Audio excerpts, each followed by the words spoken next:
चलिए बेटे, आज हम शुरू करने जा रहे हैं लीनियर प्रोग्रामिंग प्रॉब्लम। एक मोस्ट इंपॉर्टेंट टॉपिक है आपके यहाँ। इस बार जो है बोर्ड ने इस पोर्शन में से जो अनबाउंडेड रीजन के जो क्वेश्चंस हैं उनको डिलीट किया गया है। जैसे कि आपको मालूम ही है कि 30% सिलेबस डिलीट हुआ है, तो उसके अकॉर्डिंग जो है एलपीपी में से अनबाउंडेड रीजन के जितने भी क्वेश्चंस हैं डिलीट कर दिए गए हैं। तो उस हिसाब से जो आपकी जो पहली एक्सरसाइज है इसकी, उसमें से आपके जो अनबाउंडेड क्वेश्चंस के अनबाउंडेड रीजन के जो क्वेश्चंस हैं वो सब डिलीटेड हैं। जैसे कि आपका क्वेश्चन नंबर 4, क्वेश्चन नंबर 6 और इसके अलावा आपका बेटे क्वेश्चन नंबर 10, तो ये सब क्वेश्चन नंबर 9, ये सब डिलीटेड क्वेश्चंस हैं। तो फर्स्ट एक्सरसाइज मैं नहीं करवा रहा हूं क्योंकि फर्स्ट एक्सरसाइज के बेसिस पर सेकंड एक्सरसाइज है, मैं सेकंड एक्सरसाइज आपको करवा रहा हूं। तो सेकंड एक्सरसाइज के जो क्वेश्चंस होंगे उसमें जो भी चीजें यूज होंगी वो सब फर्स्ट एक्सरसाइज में यूज हो रही हैं, तो इसलिए आपको मैं सेकंड एक्सरसाइज से स्टार्ट कर रहा हूं। पहला क्वेश्चन डिलीटेड है, ठीक है। अब हम बात करेंगे क्वेश्चन नंबर 3, सेकंड आपके लिए है। इसमें मैं सभी बातें बता दूंगा आपको। क्या है हमारे पास question number 3, a factory makes tennis racket and cricket bat.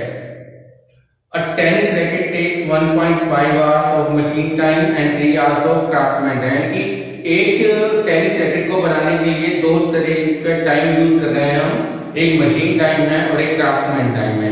Similarly cricket bat को बनाने के लिए भी हम मशीन टाइम और क्राफ्ट्समैन टाइम ले रहे हैं। In a day the factory has the availability of not more than 42 hours. और एक मशीन पर हमें एक दिन में 42 आवर्स से ज्यादा टाइम नहीं मिलता है मशीन पर, और क्राफ्ट्समैन के टाइम जो हमारे पास अवेलेबल है वो मैक्सिमम 24 आवर्स है। So, what number of rackets and bats must be made if the factory is to work at full capacity? हमें क्या बताना है? नंबर ऑफ क्रिकेट बैट और रैकेट बताने हैं कि हम कितने बना रहे हैं एक दिन में अगर फैक्ट्री अपनी फुल कैपेसिटी से वर्क करती है।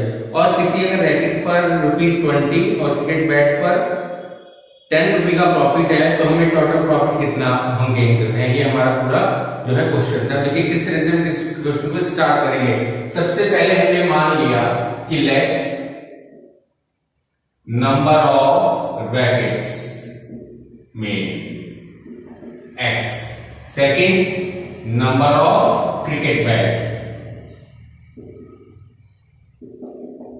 Y, ये हमने मान लिया। अब देखिए हम एक टेबल बनाएंगे बेटा। सबसे पहले इसमें हमने रख लिया जो भी हम आइटम बना रहे हैं वो, फिर उसकी क्वांटिटी। इन आइटम्स को बनाने के लिए हम दो तरह की मशीन यूज हो रही है, दो तरह का टाइम यूज हो रहा है। एक है हमारे पास मशीन टाइम और दूसरा है क्राफ्ट्समैन टाइम।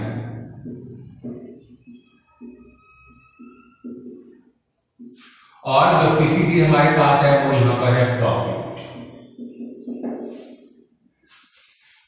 जो भी हमें रिक्वायरमेंट्स है वो सब हमने इस टेबल में मेंशन कर दी। अब आपके पास जो आइटम है क्या क्या है? एक तो है रैकेट और एक है बैट, क्रिकेट बैट, जिनकी क्वांटिटी आपने ऊपर मेंशन की हुई है X और Y। अब आपसे क्या कहता है? देखिए वो कहता है कि एक टेनिस रैकेट को बनाने के लिए it takes 1.5 hours of machine time and 3 hours of craftsman time. देखो एक बैट को बनाने के लिए हमारे पास 1.5 आवर्स है मशीन पर जो लग रहे हैं और 3 आवर्स है क्राफ्ट्समैन के एक बैट को बनाने, एक रैकेट को बनाने के लिए। लेकिन हमारे पास कितने रैकेट है टोटल? X। तो X रैकेट को बनाने के लिए मशीन टाइम कितना होगा बेटे? 1.5x। क्राफ्ट्समैन का टाइम कितना हो गया? 3x। तो 3 घंटे जो है हमें क्राफ्ट्समैन दे रहा है और 1.5 घंटा हमारा मशीन दे रही है। तो एक रैकेट को बनाने के लिए इतना टाइम हमारे पास लग रहा है। ऐसे ही क्रिकेट बैट को बनाने का जो हमारे पास अवेलेबल टाइम है जो हम खर्च कर रहे हैं वो है कि cricket bat takes 3 hours of machine time and 1 hour of craftsman time. This is 3y, this is 1y। क्यों? क्योंकि हमारे पास टोटल नंबर ऑफ बैट कितने हैं? y। तो एक बैट को बनाने की मशीन ले रही है 3 आवर्स और क्राफ्ट्समैन ले रहा है 1 आवर, तो y बैट को बनाने में गया। अब रह गई बात प्रॉफिट की। अब जैसे आपको बताया गया कि एक रैकेट पर 20 रुपीज प्रॉफिट है, तो X रैकेट पर कितना प्रॉफिट हो गया? 20x। एक बैट पर 10 रुपये प्रॉफिट है, तो वाई बैट पर कितना प्रॉफिट हो गया 10 वाई। बस अब इसको आपने ऐड कर लेना है सबको। ये आपने x plus y, total machine time दोनों चीजों को बनाने में 1.5x plus 3y, 3x plus y 20x plus 10y। ये हमारे पास टोटल हमारी टेबल तैयार हो गई।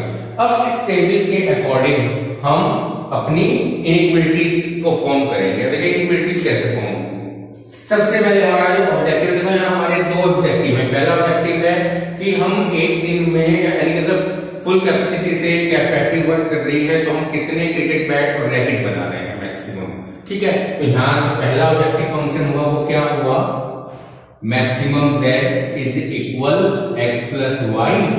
एंड दूसरी चीज हमें क्या फाइंड आउट करनी है बेटा, प्रॉफिट फाइंड आउट करना है कि मैक्सिमम प्रॉफिट कितना होगा।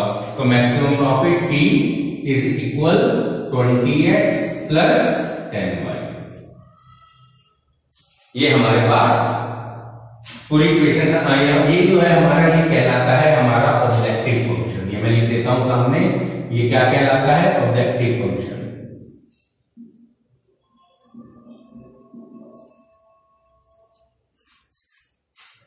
इसके बाद हमारे पास क्या है बेटा, सब्जेक्ट टू कंस्ट्रेंट्स।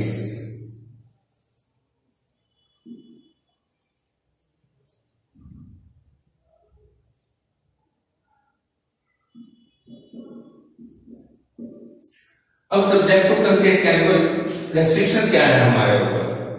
देखो हमें जो मशीन टाइम मिल रहा है टोटल मिल रहा है 42 आवर्स। जो मशीन टाइम हमारे पास है वो कितना है 42 आवर्स मैक्सिमम। और हम कितना टाइम खर्च कर रहे हैं टोटल 1.5x प्लस 3y। अब अकॉर्डिंग टू क्वेश्चन जो है 1.5x plus 3y is less than और इक्वल 42। क्या किया हमने, देखो हम मशीन टाइम में 42 का या तो हम इतना या इससे कम, तो टोटल टाइम हमारे पास अवेलेबल है 42 आवर्स। तो हम जो है टोटल मशीन टाइम जो हमारे पास अवेलेबल है 42 आवर्स है, तो हमारे पास जो टाइम है हम या तो 42 आवर्स लेंगे या उससे कम लेंगे। अब इसको आप सॉल्व कर सकते हैं बेटा आगे। आप इसको सॉल्व कैसे करेंगे, देखिए आपने क्या किया, ये मेरे पास बेटा 3/2x है। क्या है ये 3/2x। मैंने पूरी इक्वेशन को 2/3 से मल्टीप्लाई कर दिया। किससे मल्टीप्लाई किया, 2/3 से। जब मैं इसको 2/3 से मल्टीप्लाई करूंगा बेटा तो ये 2/3 बन जाएगा हमारा x plus 2y less than equal. देखो 2/3 से मल्टीप्लाई किया गया है तो ये बन गया 28। ये हमारी फर्स्ट इक्वेशन हो गई बेटा, x plus 2y less than equal 28। दूसरी इक्वेशन क्या है बेटा हमारे पास 3x प्लस y, ये क्राफ्ट्समैन टाइम है टोटल, और हमारे पास टोटल टाइम अवेलेबल है 24 आवर्स। ये हमारी सेकंड इनइक्वालिटी होगी, ये हमारी फर्स्ट इनइक्वालिटी होगी। फिर इसके बाद हमने क्या किया बेटा, बस ये दो चीजें हैं। उसके बाद हमारे पास आ जाती है बेटा नॉन निगेटिव रेस्ट्रिक्शंस, यानी कि क्वांटिटी ये कभी निगेटिव नहीं हो सकती, ये हमेशा पॉजिटिव होगी। तो ये कहलाती है बेटा नॉन निगेटिव रेस्ट्रिक्शंस। क्या कहलाती है, नॉन निगेटिव रेस्ट्रिक्शंस।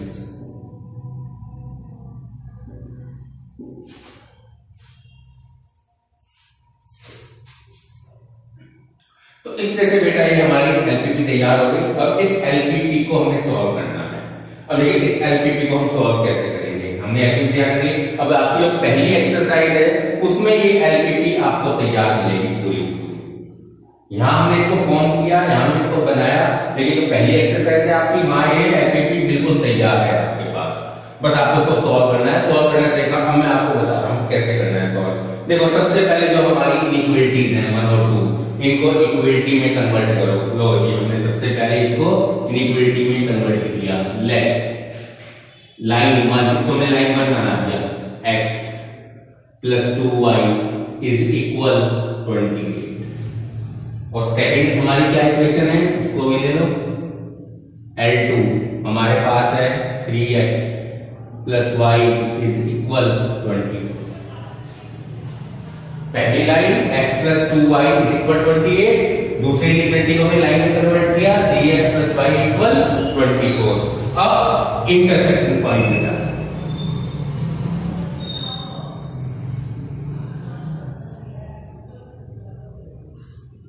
आपने x को 0 किया तो y की वैल्यू आ गई 14, y को 0 किया तो x की वैल्यू आ गई 28।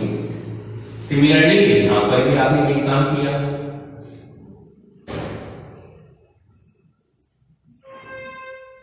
x को 0 रखा तो y की वैल्यू 24, y को 0 रखा तो x की वैल्यू 8।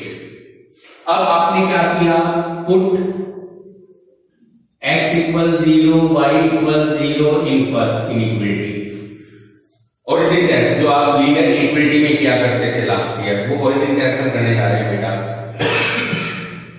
x और y को 0 0 पुट किया, लो 0 प्लस 0 यानी कि 0 which is less than equal 28, so this particular statement is true, यानी कि ओरिजिन इसके सॉल्यूशन रीजन में लाई करता है। Similarly here put x equals 0 y equals 0 in second, so we have 0 plus 0 that is 0 which is less than equal 24, which is also true. So both the statement true, it means the origin lie in both the regions. अब इनकी plotting करें, चलिए plotting करते हैं।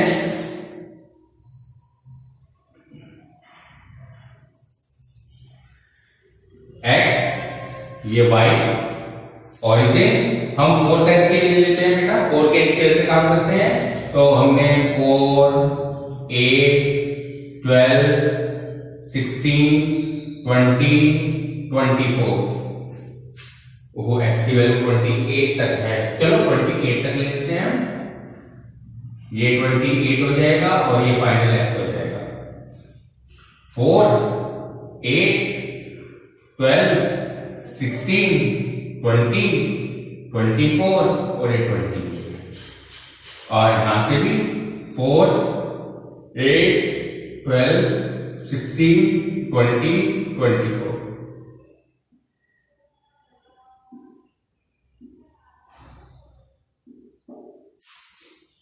चलिए बच्चों शुरू करते हैं बेटा। पहले इन पॉइंटों की प्लॉटिंग देखो बेटे, x अगर 0 है तो y 14 है, x अगर 0 है तो y 14 है, तो 14 बेटा यहां आएगा, और x अगर 28 है तो y 0 है, x अगर 28 है तो y 0 है। लीजिए हमने इसको ज्वाइन कर दिया, ये आपने ज्वाइन कर दी, एक लाइन आ गई।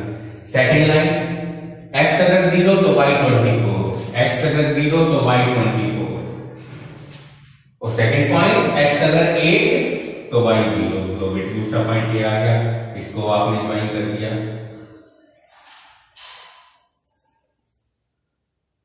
ये बेटे देखो हमने लाइन को ड्रॉ कर लिया, जो आप किया करते थे लीनियर इक्वालिटी में, जो काम किया करते थे वो सारा काम आप यहां करते हैं। अब देखिए दोनों स्टेटमेंट हमारे ट्रू है, मतलब एरो टुवर्ड्स ओरिजिन, तो हमने एरो टुवर्ड्स ओरिजिन ड्रॉ कर दी, और जो हमारे पास जो कॉमन क्वेश्चन आया वो ये आ गया। तो यहां से हमें क्या मिला बेटा, यहां से हमें 4 कॉर्नर पॉइंट मिले, ये हमारा सॉल्यूशन कहलाता है, जिसे हम सॉल्यूशन रीजन कहा करते थे, ये यहां कहलाता है फिजिबल रीजन। क्या कहलाता है ये, फिजिबल रीजन। अब इस फिजिबल रीजन को मैक्सिमाइज या मिनिमाइज दिखाना है हमें, अकॉर्डिंग टू क्वेश्चन, तो मैक्सिमाइजेशन का क्वेश्चन है तो मैक्सिमाइजेशन दिखाएंगे हम। तो हम यहां से 4 कॉर्नर पॉइंट फाइंड आउट करेंगे, ये इसके 4 कॉर्नर पॉइंट्स हैं, ठीक, निकालिए 4 corner point. So corner points are, corner points of feasible region are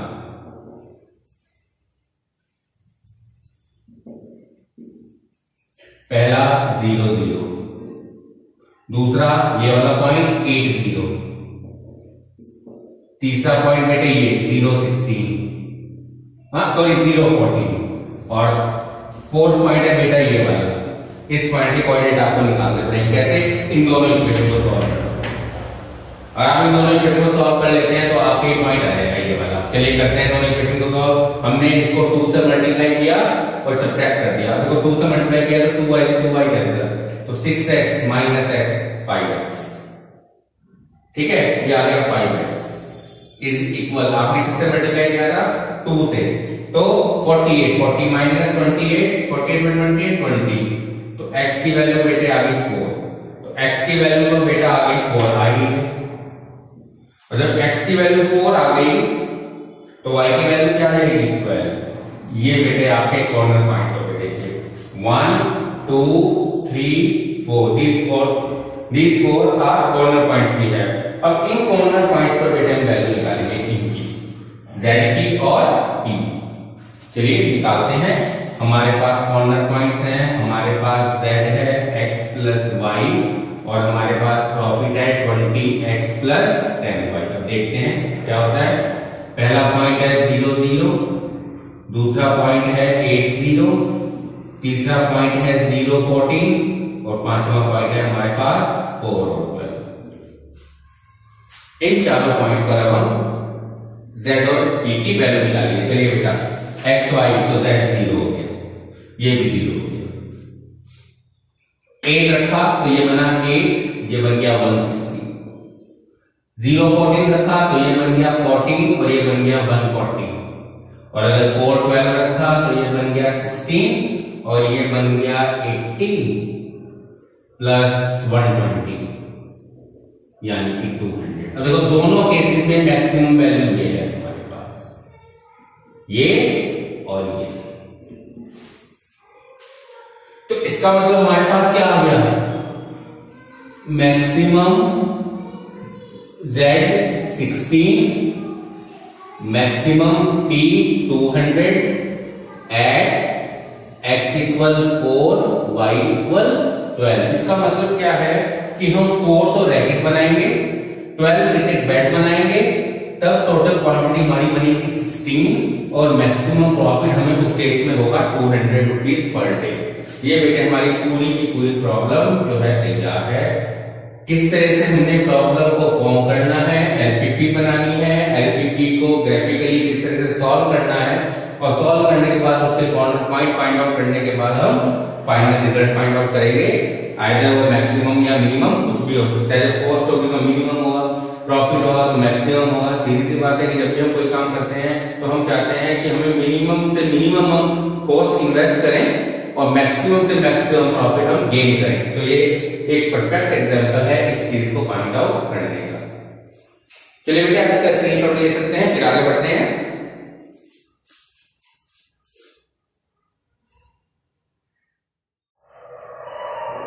चलिए बेटे नेक्स्ट क्वेश्चन जो हमारे पास है वो है क्वेश्चन नंबर 7। जो क्वेश्चन नंबर 4 5 6 से as we had did question number 3। So question number 8 भी है और मैं merchant plans to sell 2 type of personal computer, a desktop model and a portable model that will cost rupees 25,000 and 40,000 respectively. He estimates that the total monthly demand will not exceed 250 units. यानी कि जो monthly demand है दोनों तरह के computer की वो 250 है, इससे ज्यादा नहीं है। Determine the number of units of each type of computer which the merchant should stock to get maximum profit। यानी कि यहाँ हमारा सवाल क्या है, पूछा जा रहा है कि जो मर्चेंट है जो सेल कर रहा है कंप्यूटर्स की, वो कितना अपने पास कंप्यूटर को स्टॉक करे कि उसको जो है जो इन्वेस्टमेंट है उसका वो 70 लाख से ऊपर न जाए। He does not want to invest more than 70 lakh and if his profit on the desktop model is rupees 4500 and portable model is rupees 5000।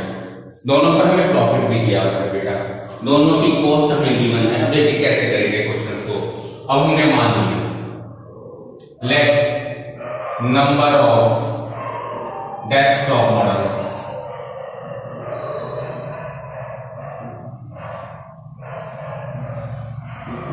X, number of portable models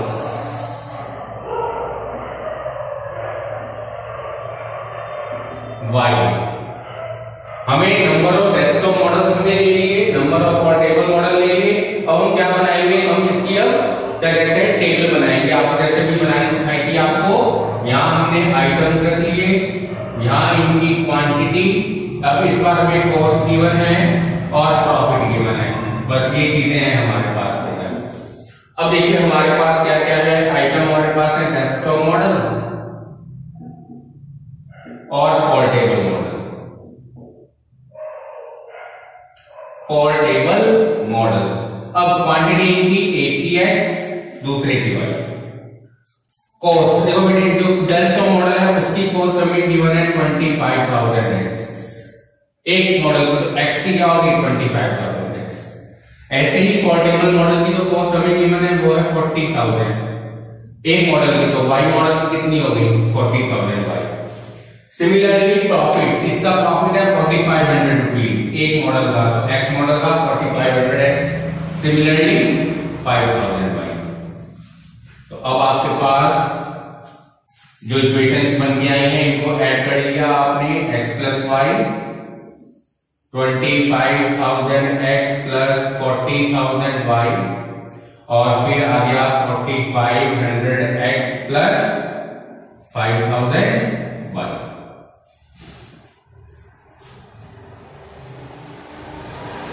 अब आपका ऑब्जेक्टिव फंक्शन, सबसे पहले आपने क्या find out करना है, maximum profit. तो maximum z क्या होगा बेटा 45,000x plus 4,500x plus 5,000y, subject to constraints या सब्जेक्ट टू। अब देखिए हमारी जो पहली रेस्ट्रिक्शन है हमारे पास क्या है कि दोनों कंप्यूटर की जो क्वांटिटी है वो 250 से ज्यादा नहीं होनी चाहिए। फिर क्लियर है कि जो मार्केट में डिमांड है दोनों तरह के कंप्यूटर की वो नॉट मोर देन 250 सॉरी, ठीक है। तो अब हम क्या करेंगे, इन दोनों का सम जो है यानी कि x प्लस वाई जो है वो हमेशा क्या रहेगा लेस देन और इक्वल 250 रहेगा। नेक्स्ट भी है, इसके बाद इनका क्या कहते हैं कॉस्ट की बात करते हैं अगर हम, तो 25,000x plus 40,000y less than equal क्या रहना चाहिए, कॉस्ट 70 लाख से कम रहनी चाहिए। इसको आप सॉल्व कर सकते हैं बेटा, 30 से 30 कट हो जाएगी, उसके बाद इसको 5 से डिवाइड कर दो। तो 5 से जब आप डिवाइड करोगे तो ये आएगा 5x plus 8y less than equal 1400। तो आपके पास फर्स्ट इक्वेशन ये है और सेकंड इक्वेशन ये है, और x y greater than equal 0 ये आपकी नॉन नेगेटिव रेस्ट्रिक्शन है। तो इस तरीके से देखो हमारी ये एलपीसी तैयार हो गई। मैक्सिमम दैट ऑब्जेक्टिव फंक्शन आ गया, नॉन नेगेटिव रेस्ट्रिक्शंस आ गई और कंस्ट्रेंट्स आ गई मेरे पास। ये बस हमको सॉल्व करने का तरीका वही है जो हम पिछले क्वेश्चन में करके हैं। चलिए अप्लाई करते हैं। हमने क्या किया, L1 माना क्या x plus y is equal to 50। Second case L2 माना 5x plus 8y is equal 1400। चलिए शुरू करते हैं बेटा। आपको पता ही है क्या करना है, पॉइंट फाइंड आउट करने हैं पहले। x को 0 रखा तो y की वैल्यू 250, y को 0 रखा तो x की वैल्यू 250। सिमिलरली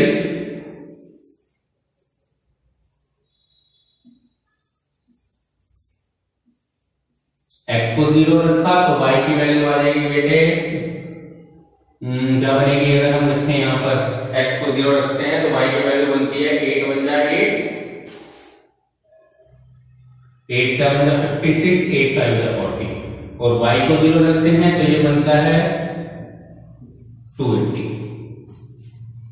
तो देखिए बेटा आपके पास पॉइंट आ गए। अब आपने ओरिजिन सेट करना है, तो आपने क्या किया, x equal 0 y equal 0 put किया फर्स्ट इक्वेशन में, यानी कि यहां तो 0 प्लस 0 यानी कि 0, 250 true statement. Similarly x equal 0 y equal 0 in second, तो 0 प्लस 0 यानी कि 0 लेस देन इक्वल 1400, ये भी ट्रू स्टेटमेंट है।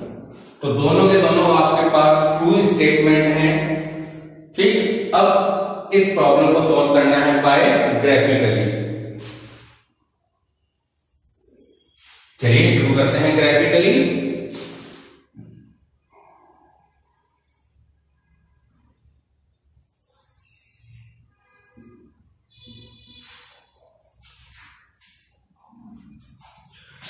देखिए बेटे, जो हमारे पास स्केल है इस बार 250 चाहिए मुझे, 175, 280 चाहिए, तो हम किस तरीके से हम स्केल को बनाएंगे, ये सबसे जरूरी है देखना।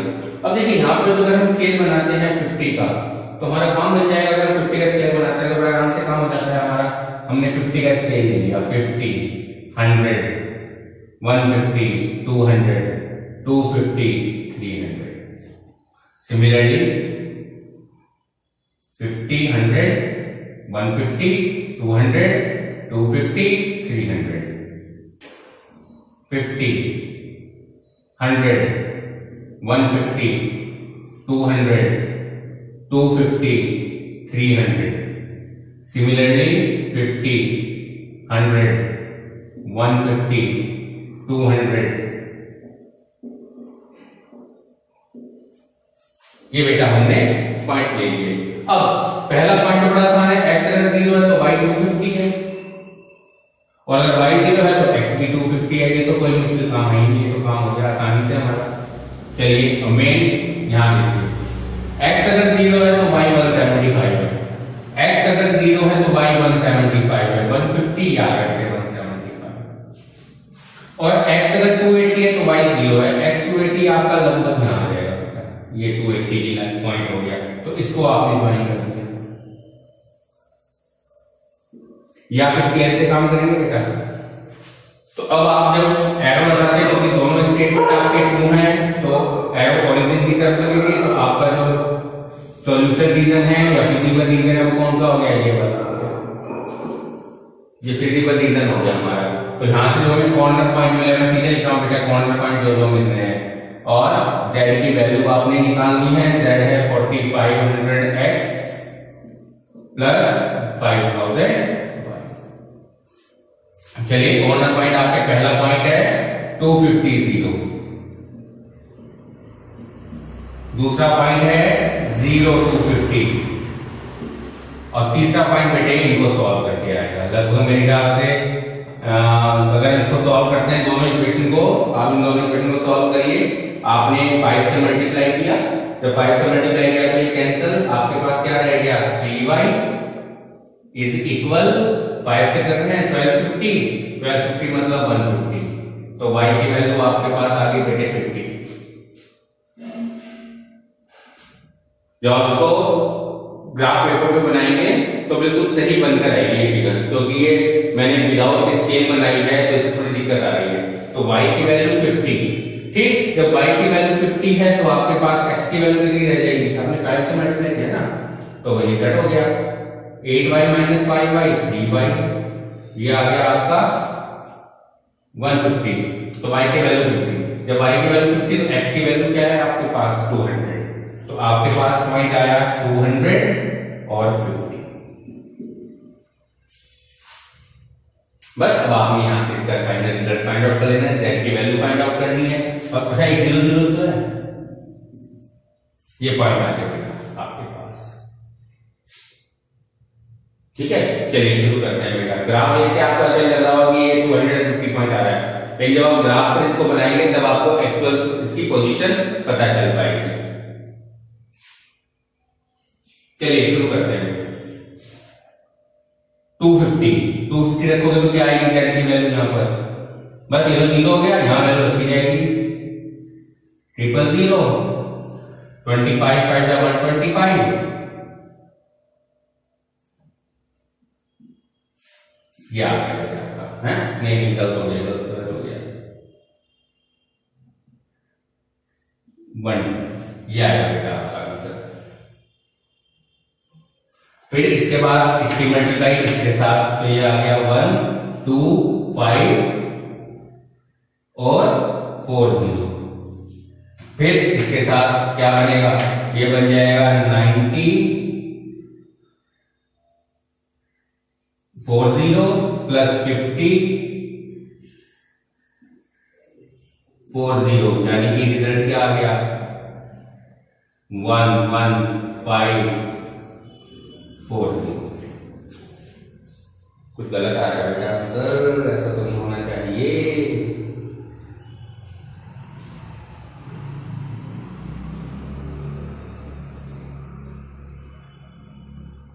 एक मिनट बेटे आंसर चेक कर लेते हैं, मुझे कुछ डाउट लग रहा है क्वेश्चन में।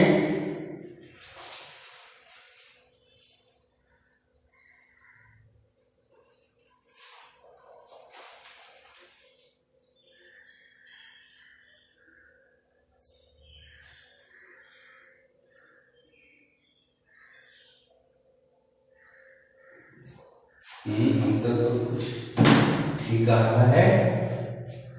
अच्छा ये गलत कर दिया मैंने, ये 0250 नहीं है बेटा, ये 0175, सॉरी इस वजह से मुझे डाउट लग रहा था, सॉरी। तो 175 की मल्टीप्लाई करोगे तो ये आएगा